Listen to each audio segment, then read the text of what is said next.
নমস্কার, আমি আবারও চলে এসেছি নতুন একটি ভিডিও আপনাদের সাথে শেয়ার করার জন্য।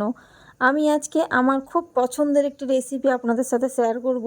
আমার কেন পছন্দ ভিডিওটা দেখলেই আপনারা জানতে পারবেন। তো আজকে আমি শেয়ার করব বরবটির ভর্তা।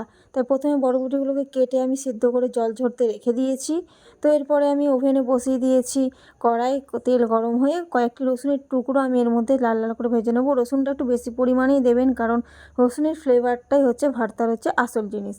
তো এবারে মিক্সির জারে আমি বরবটিগুলো অল্প অল্প করে সব কটা একসাথে নিয়ে নিলাম এবং এগুলোকে মিক্সি করব। আমি কিন্তু এখানে কোনো রকম জল ব্যবহার করব না।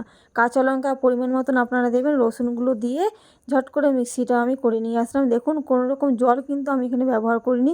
মিক্সিটা কিন্তু খুব সুন্দরভাবে পেস্ট হয়েছে। তো রান্নার দিকে যাওয়া যাক। আমি আবারও কড়াই বসিয়ে কড়াইতে তেল দিয়ে দিয়েছি এবং এখানে ফোড়ন দিয়ে দিলাম কালো জিরে এবং শুকনো লঙ্কা। এরপরে আমি পেঁয়াজ কেটে রেখে দিয়েছিলাম। পেঁয়াজের মধ্যে খানিকটা নুন মাখিয়ে আমি পেঁয়াজগুলো কড়াইয়ে দিয়ে দিলাম। এরপরে পেঁয়াজগুলো সুন্দর করে বাদামি কালার করে ভেজে নিতে হবে। তো নাড়াচাড়া করতে করতে আমার পেঁয়াজও প্রায় ভাজা হয়েও এসেছে। এই যে এরপর আমি বরবটির যে মিক্সিটা করে রেখেছিলাম, আমি পেস্টটা আমি এর মধ্যে এবারে দিয়ে দেবো। পেস্টটা দিয়ে দেওয়ার পরে আমাকে কিন্তু এটা অনবরত নাড়াচাড়া করতে হবে, যাতে নিচে কোনো রকমভাবেই লেগে না যায়।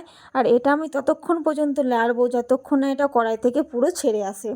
তো আপনারা কারা কারা ভর্তা পছন্দ করেন অবশ্যই কমেন্ট বক্সে জানাবেন, এবং আমার এই ভর্তাটা আপনাদের কেমন লাগলো সেটা কিন্তু অবশ্যই কমেন্টে জানাবেন। তো যাই হোক, আমার নাড়াচাড়া করতে করতে আমি এখানে ব্যবহার করে নেব এবারে হলুদ। আমি কিন্তু নুন ব্যবহার করব না, কারণ আমি কিন্তু পেঁয়াজের সাথে নুন আমি আগে ইউজ করেছি। দেখুন, আমার কিন্তু নাড়াচাড়া করতে করতে দেখুন কড়াই থেকে কিন্তু পুরো এটা ছেড়ে দিয়েছে। তার মানে আমার কিন্তু ভর্তা প্রায় রেডি হয়ে গিয়েছে। আমি এখানে ধনেপাতা ইউজ করছি না, কারণ আমার বাড়ির মানুষ ধনেপাতা খুব একটা পছন্দ করে না। কিন্তু ভর্তার মধ্যে একটা স্পেশালিটি জিনিস হলো ধনেপাতা। না দিলে কিন্তু ভর্তা কিন্তু আনকমপ্লিট, আমি কিন্তু আগেই বলে দিচ্ছি। তো যাই হোক, রেডি হয়ে গিয়েছে ভর্তা। আমি কিন্তু এবারে গন্ধরাজ লেবু কেটে নিয়েছি। তো গরম গরম ভাত, তার সাথে গন্ধরাজ লেবুর রস এবং সাথে যদি থাকে ভর্তা, তাহলে তো কোনো কথাই হবে না।